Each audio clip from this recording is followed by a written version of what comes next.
네, 이 시간 말씀 같이 나누겠습니다. 우리 함께 봉독할 말씀은 사도행전 2장 1절부터 13절까지 봉독하겠습니다. 사도행전 2장 1절에서 13절입니다. 제가 성경으로 신약 188면에 있습니다.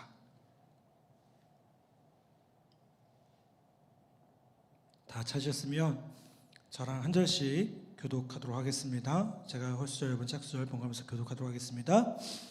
오순절 날이 이미 이름에 그들이 다 한 곳에 모였더니 호련히 하늘로부터 급하고 강한 바람 같은 소리가 있어 그들이 앉은 온 집에 가득하며 마치 불의 혀처럼 갈라지는 것들이 그들에게 보여 각 사람 위에 하나씩 임하여 있더니 그들이 다 성령의 충만함을 받고 성령이 말하게 하심을 따라 다른 언어들로 말하기를 시작하니라. 그때 경건한 유대인들이 천하 각국으로부터 와서 예루살렘에 머물러 있더니 이 소리가 나매 큰 무리가 모여 각각 자기의 방언으로 제자들이 말하는 것을 듣고 소동하여 다 놀라 신기하게 여겨 이르되 보라 이 말한 사람들이 다 갈릴리 사람이 아니냐. 우리가 우리 각 사람이 난 곳 방언으로 듣게 되는 것이 어찌 됨이냐. 우리는 바데인과 메데인과 엘람인과 또 메소포타미아 유대와 갑바도기아 본도와 아시아 부르기아와 밤빌리아 애굽과 구레네에 가까운 리비아 여러 지방에 사는 사람들과 로마로부터 온 나그네 곧 유대인과 유대교에 들어온 사람들과 그레데인과 아라비아인들이라 우리가 다 우리의 각 언어로 하나님의 큰 일을 말함을 듣는도다 하고 다 놀라며 당황하여 서로 이르되 이 어찌 된 일이냐 하며 다 같이 봉독하겠습니다. 또 어떤 이들은 조롱하여 이르되 그들이 새 술에 취하였다 하더라. 아멘. 할렐루야. 예배하는 오늘 우리의 모습 가운데 하나님 주신 은혜가 충만하기를 간절히 축원합니다. 오늘 이 자리에서 또 가정에서 함께 예배할 때 하나님의 놀라운 은혜가 풍성하기를 간절히 축원합니다. 교회에 대해서 말하는 말들이 많습니다. 교회에 대한 공격도 많고요. 또 교회를 핍박하려는 시도들도 많음을 보게 됩니다. 어떤 사람들은 교회의 비리를 들먹이면서 교회가 필요 없다. 교회가 필요 없다라고 말하는 분들도 계셔요.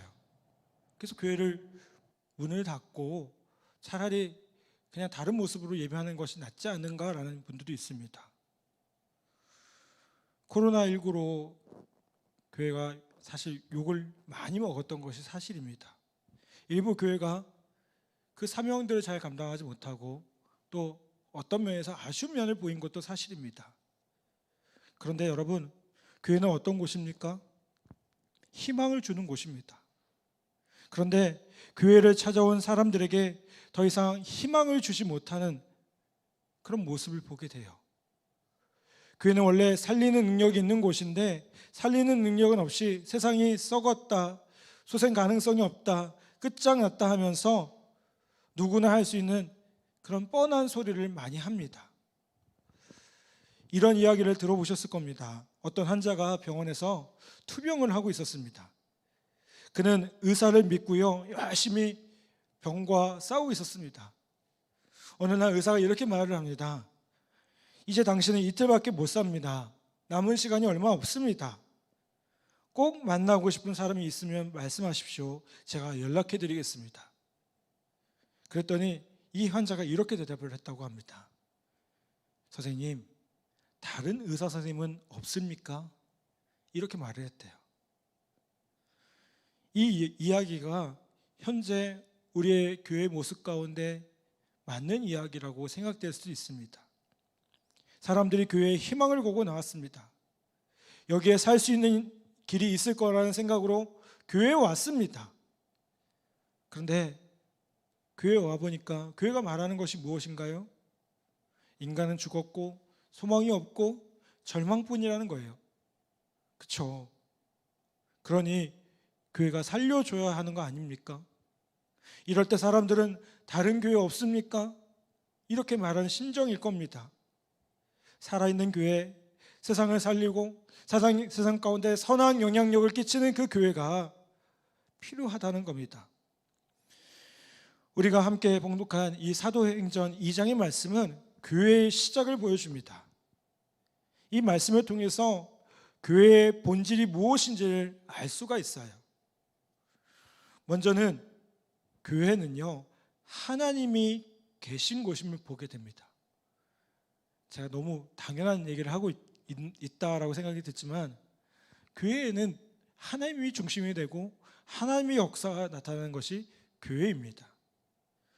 사도행전 2장 2절 3절은 이렇게 말씀합니다. 호련히 하늘로부터 급하고 강한 바람 같은 소리가 있어 저희 앉은 온 집에 가득하며 불의 혈같이 갈라지는 것이 저희에게 보여 각 사람 위에 임하여 있더니 라고 말씀합니다.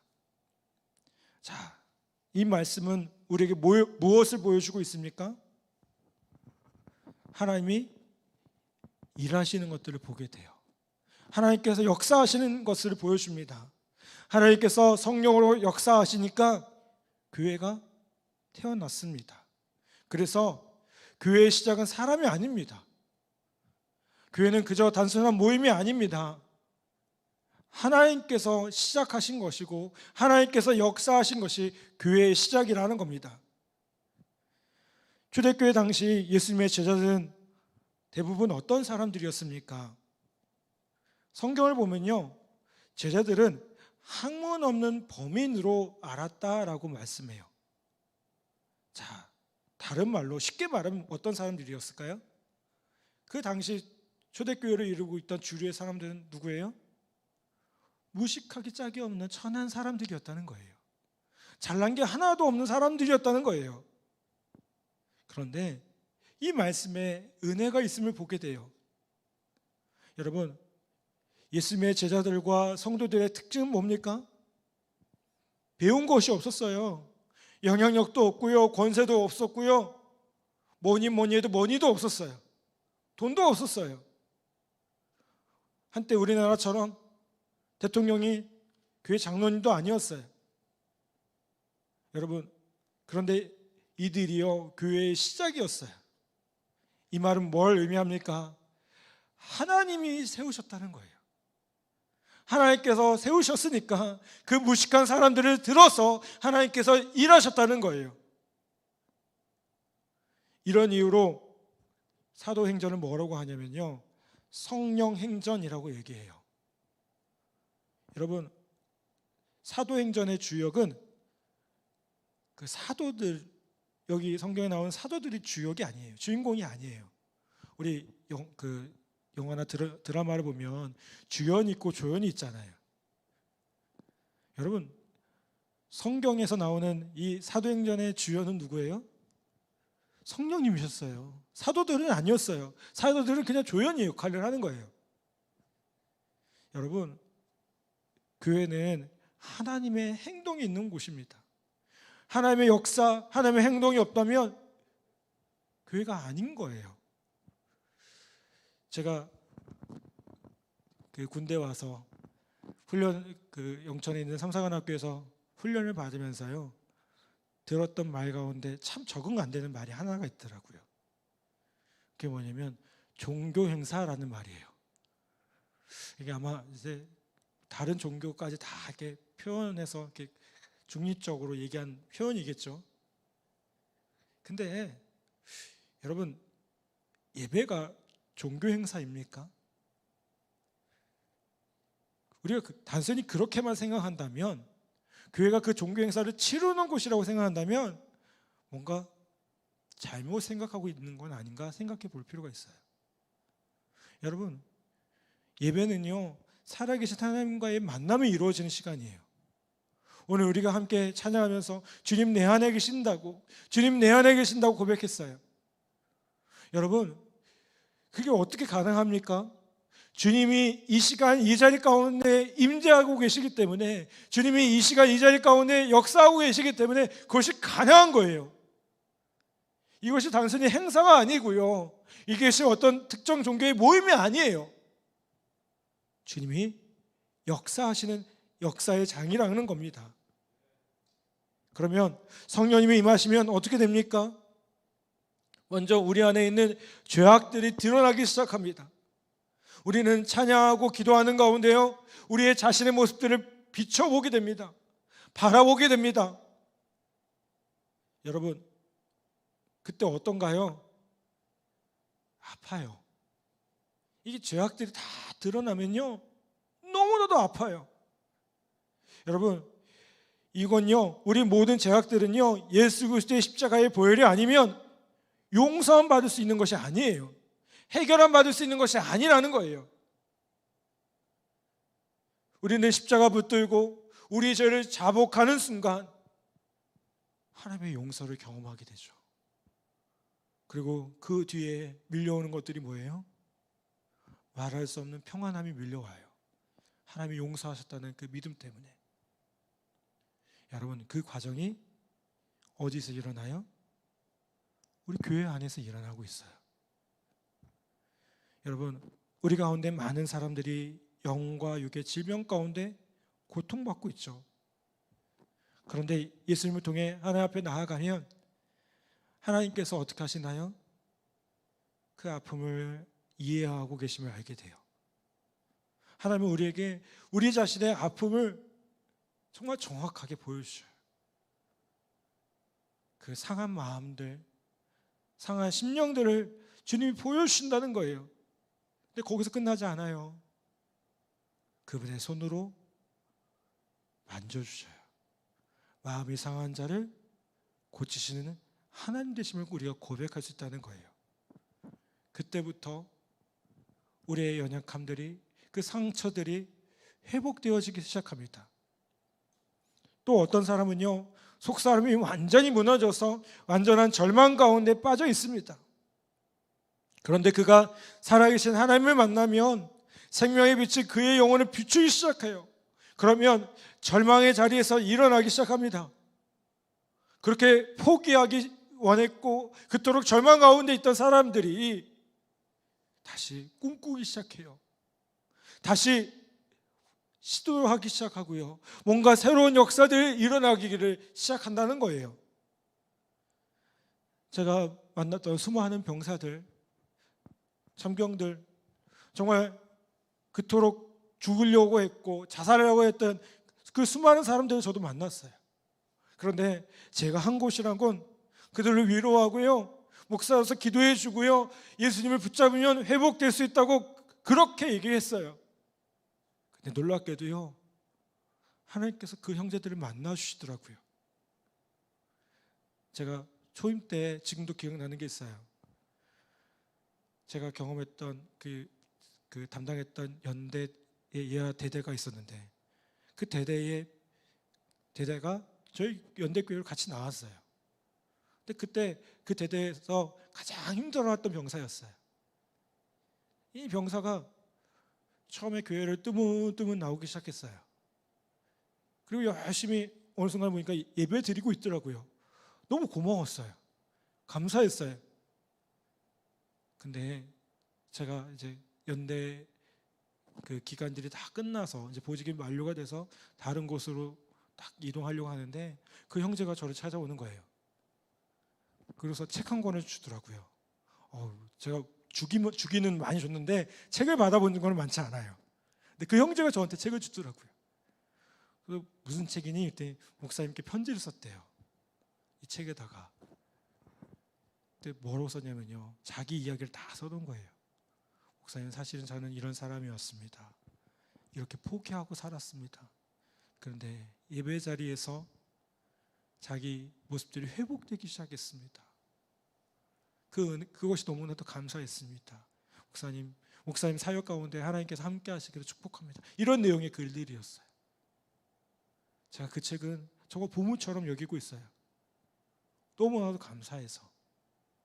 여러분, 이게 제가 한 일이 아니에요. 저는 분명히 말씀드리고 싶어요. 하나님께서 그 형제의 마음을 만져주신 거죠.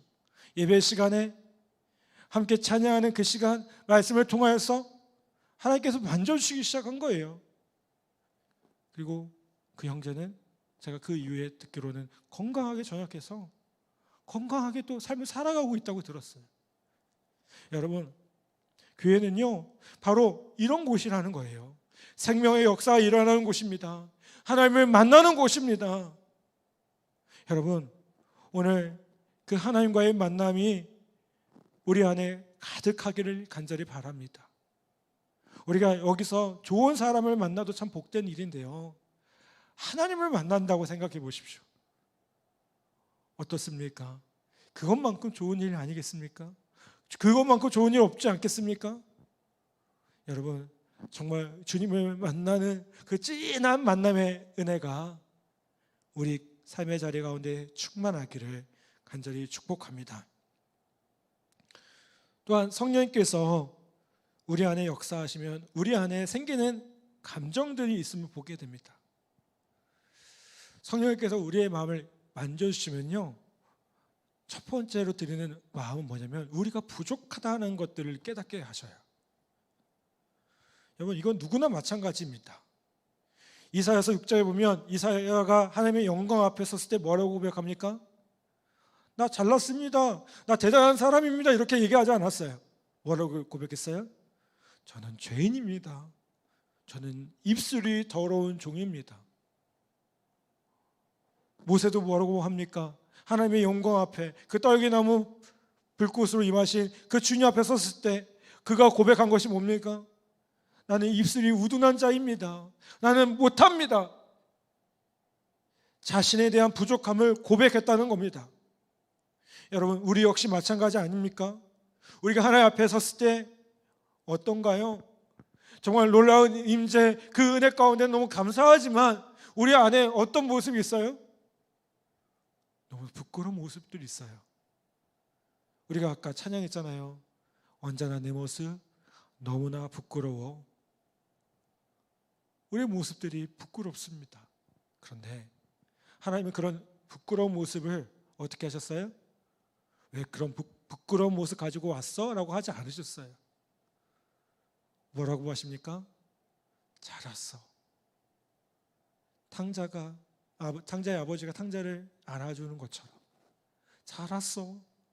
있는 모습, 그 부끄러운 모습 가지고 나온 우리를 향해서 세상에 한 주간을 살면서 그 온갖 더러운 것들은 다 묻히고 살아온 우리들의 모습을 보면서 주님 뭐라고 하시냐면 잘 왔어. 예배 자리에 잘 왔어. 여러분, 우리가 하나님 앞에 섰을 때 우리의 모든 사람들이 다 그런 마음일 거예요. 부족하다고 느낄 거예요. 그래서 마음속으로 이렇게 외치죠. 나처럼 부족한 사람이 어떻게 하나님 앞에 설 수 있습니까? 나처럼 부족한 사람이 어떻게 그 하나님의 영광 앞에 설 수 있습니까? 두렵고 떨리지 않습니까? 그 임재, 그 놀라운 임재 앞에 나아가면요, 우리 자신이 너무도 부족함을 느끼는 것이 당연하다는 겁니다. 그런데 참으로도 다행인 것은, 감사한 것은 우리는 그 하나님의 영광 안에서, 임재 안에서 하나님의 능력을 붙들게 되어 있다는 거예요. 나의 연약함 가운데 일하시는 하나님의 은혜를 붙들게 되어 있습니다. 자, 교회는 어떤 곳이에요? 바로 이 과정이 이루어지는 곳이 교회예요. 여러분 안에 답답함들이 있으신가요? 여러분 안에 영적인 답답함들이 있으신가요? 어떤 분들은 그런 얘기해요. 목사님, 저는 신앙으로 성장되지 않아요. 잘 영적으로 성장되지 않아요. 이런 분들이 있어요. 저는 그럼 묻고 싶어요. 정말 하나님의 임재를 경험하고 있냐고. 예배 가운데, 예배의 모습 가운데 하나님의 임재를 경험하려는 노력들이 있냐고. 제가 그분을 탓하는 게 아니에요. 여러분, 우리 안에 최소한 그 정도의 하나님을 향한 나아감, 열심은 필요하다는 거예요. 그래야 뭐예요? 그 임재를 경험할 수 있어요. 그렇게 하나님 앞에 나아가서 하나님과의 만남을 갖고 하나님과의 교제 가운데 있을 때 그 관계들이 온전히 회복되어진다는 거예요. 여러분, 오늘 하나님의 놀라운 영광 안에서 우리의 영혼이 새 힘을 얻고 새 소망을 얻고 일어서는 귀한 은혜가 있기를 간절히 바랍니다. 여러분의 모습이 어떤 모습이든 간에 하나님은요, 저와 여러분을 회복하기 원하시는 분이셔요. 그분은요, 우리가 잘못했다고 무조건 혼내는 그런 분이 아니라 그분은 우리를 끌어안아 주시고요, 안아주시고요, 회복되어지기 원하시고요, 치유하시고요, 고치시기를 원하시는 하나님이시라는 겁니다. 여러분, 오늘 우리 예배가 주님과의 만남을 통해 그런 놀라운 회복의 역사가 일어나기를 간절히 바랍니다. 마지막으로 교회는 변화되는 곳임을 보게 됩니다.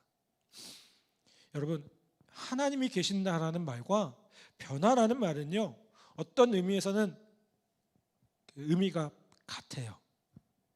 왜요? 하나님께서 역사하시면, 하나님께서 임재하시면 당연히 어떻습니까? 변화가 일어나요. 여러분 집에 손님이 오셨습니다. 손님이 오신다고 했어요. 근데 그 손님이 오시기 전에 여러분 집을 어떻게 합니까? 청소하고 깨끗하게 막 정리하죠. 변화가 일어나는 거예요, 그렇게. 여러분, 우리 안에 주님께서 우리 가운데 오시는데, 우리 마음 가운데 오시는데 아무런 변화가 일어나지 않습니까? 그건 말이 되지 않는 거예요. 왜요? 우리 안에 주님이 오셔서 우리의 더러운 모습들을 몰아내시고 이 어둠 가운데 있는 우리의 마음들을 비춰주시는데 당연히 변화가 일어날 수밖에 없다는 거예요.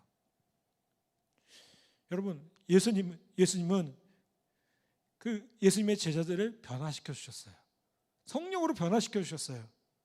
우리 알다시피 이 제자들이 어떤 사람들이에요? 예수님이 십자가에 못 박히고 그 못 박힌 모습을 보면서 어떻게 했습니까? 다 도망갔어요. 뿔뿔이 다 흩어졌어요. 그런데 성령으로 임재하니까 그 제자들이 뭐가 됩니까? 용사가 돼요. 복음 들고요, 죽음도 두려워하지 않고 순교를 두려워하지 않고 하나님의 말씀으로 나아가는 믿음의 용사들이 되었다는 겁니다. 파스칼의 팡세라는 곳에 보면 이런 말이 나온답니다. 아브라함의 하나님, 이삭의 하나님, 야곱의 하나님은 철학자와 학자의 하나님이 아니다. 나의 하나님이다. 세상이 아버지를 알지 못해도 나는 아버지를 알았다. 이제 나는 아버지께 전적으로 순종하겠다. 여러분, 무슨 말일까요? 그 안에 꿈틀대어 역사하신 하나님은 아브라함에게 역사하셨던 하나님, 이삭에게 역사하셨던 하나님, 야곱에게 역사하셨던 하나님인데 그 하나님이 지금 그를 변화시키고 계신다는 거예요. 여러분, 그리스도인들을 표현하는 또 다른 그 표현을 가운데 뭐가 있냐면 born again이라는 표현이 있어요. 다시 태어났다는 거예요. 여러분, 왜 다시 태어납니까?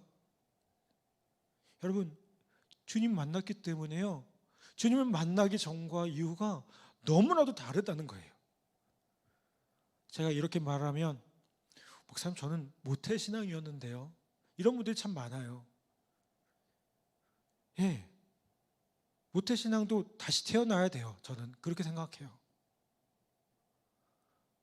저는 어렸을 때부터 교회 안에서 자라왔어요. 나름대로 모범생으로 자라왔어요. 근데요, 그게 저를 변화시키지 못했어요. 물론 교회 안에서 자라고 신앙 안에서 자라는 것이 참 복된 일이죠. 그런데 그게요, 오히려 교회에 대한 부정적인 생각만을 더 많이 줬던 것 같아요. 그런데 제가 주님을 만나고 인격적으로 경험하고 그렇게 주님을 인격적으로 체험한 순간 제 스스로가 변한 것 같아요. 제가 오전에도 저는 되게 꼼꼼한 사람입니다라고 얘기를 했어요. 천천히 합니다. 왜 그런지 아세요? 저는 완벽한 것들을 추구하는 사람이었어요. 제가 혼자 제가 다 해야 속이 직성이 풀린 사람이었어요. 어떻게 보면 참 못됐죠, 그렇죠? 제가 군목으로 사역하면서 참 처음에 힘들었던 일 가운데 한 가지가 군종병을 데리고 사역해야 된다는 게 참 힘들었어요. 동의가 되실지 모르겠어요. 왜 그럴까요? 군종병한테 주보를 맡겨요. 주보가 나오면 제 마음에 솔직히 안 들어요. 왜 그랬을까요? 저는 완벽한 사람이거든요. 제 스스로 생각할 때. 근데 완벽하려고 하다 보니까 뭐가 보일까요?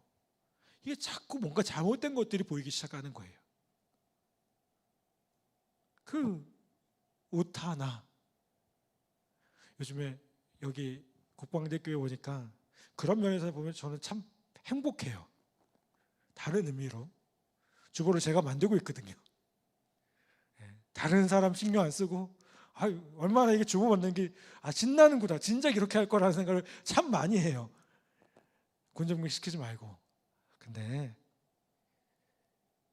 여러분, 사실 이 모습도 변화되어져야 돼요. 제 안에. 제가 어렸을 때부터 대학교 1학년 때부터 교제하던 친구들이 있어요. 그 친구들이 가끔 저한테 그런 얘기해요. 너가 어느 순간부터 참 많이 변했다고. 왜 어떻게 변했냐고 물어보면 그 예전에 그 모습은 되게 뭔가 꼼꼼하고 뭔가 냉철하고 완벽하려고 했는데 어느 순간은 보니까 되게 이렇게 사람들하고 지내는 것들 좋아하고 그런 모습이 변화됐다는 거예요. 예, 맞아요. 그게 저는 주님 때문에, 주님과 인격적인 만남을 가지면서 생긴 저 안에 있는 변화라고 생각이 들어요. 여러분, 주님을 만났는데 우리 안에 그런 변화들이 나타나야 되지 않겠습니까? 우리나라 신앙의 선배들이 보면 이런 모습들이 많이 나옵니다. 제가 교회사를 전공을 했거든요. 그래서 그 교회사 역사를 보면 참 재미있는 모습들이 많이 나와요. 한국 교회의 대체적인 특징이 있습니다. 어떤 특징인 줄 아세요? 군인 교회를 제외하고 일반 교회, 민간 교회를 기준으로 해서 본다면 남자 성도보다 여자 성도들이 많다는 특징이 있어요. 왜 그럴까요? 여성들이 감성이 풍부해서 종교성이 뛰어나기 때문에 그럴까요? 물론 그런 부분도 없지 않아 있을 수 있습니다. 그런데 한국의 기독교가 처음 이 땅에 들어왔을 때 변화를 일으키는 그 모습 가운데 한 가지 모습이 영향을 줬던 것 같아요. 어떤 모습이었을까요? 조선시대 말 여성의 지위는 어떤 상태였죠? 여성의 위치는 소위 짐승반도 못한 그런 모습이었습니다. 밥도 남자들과 같이 먹을 수 없었고요. 여성들이 공부한다는 거요? 상상할 수도 없는 일이었어요. 그런데 이 땅에 복음이 들어오면서 어떤 역사가 일어났을까요? 남자든 여자든 누구나 죄인이고 성도라는 그 의식이 들어온 거예요. 그래서 선교사들은 어떻게 했습니까? 그 여성들을 향한 학교들을 세웠어요. 지금도 유명한 무슨 여자대학교 대부분이 다 선교사님들이 세운 학교들이 많아요. 그것들을 통해서 여성 지도자들이 세워지기 시작했습니다. 또요, 그 당시만 해도 축첩 제도가 있었잖아요. 첩을 둘 수가 있었거든요. 그 제도를 다 없앴어요. 심지어 그 당시에 어떤 운동까지 했냐면요, 선교사님들이 아내한테, 부인에게 존댓말 쓰기 운동까지 했답니다. 이게 교회 역사에 나와요. 우리도 하면 참 좋을 것 같아요. 그 존댓말 하면 싸울 때 좀 덜 싸운다고 하더라고요. 존댓말 쓰기 운동도 이 조선시대 말 기독교가 처음 들어오기 시작할 때 그런 일이 있었대요. 여러분, 그런데 이런 변화는요, 우리 신앙의 선배들이 성령으로 뜨겁게 만났을 때 사회 속에서 건전한 영향력으로 스스로뿐만 아니라 그 삶의 모습까지 변화시킨 거예요. 교회 다니면 술, 담배 하면 안 됩니다. 이 역사를 알고 계세요? 이 한국만 그렇죠. 우리나라만. 왜 그럴까요? 이 조선시대 말에 선교사님들이 들어와 보니까 어때요? 나라는 망해져 가는데 그 나라 백성들은 술에 찌들어 있었고 노름에 찌들어 있었고 마약에 찌들어 있었어요. 선교사님들이 이러면 안 되겠다 생각한 거죠. 그래서 세례 주는 조건으로 뭐예요? 이런 조건들을 건 거예요. 그렇게 세워나간 거예요. 그게 자연스럽게 우리 교회에 제도로 자리 잡았고 그렇게 교회를 세워나가고 우리의 삶을 세워나갈 수 있었다는 겁니다. 여러분, 교회가 맛을 잃어버리고 빛을 잃어버렸다면 그 원인은 하나일 거예요. 뭘까요? 남탓할 필요 없습니다. 내가 예수님을 만나지 못했기 때문에 그래요. 내가 빛 대신 주님을 만나지 못했기 때문에 그 빛 대신 주님으로 선한 영향을 끼치지 못하기 때문에 그런 모습들이 일어난다는 거예요. 여러분, 우리가 만나는 사람에게 그렇게 선한 영향력을 끼치고 있습니까? 내가 만난 그 주님을 그렇게 드러내고 있습니까? 그게 어려운 일은 아니에요.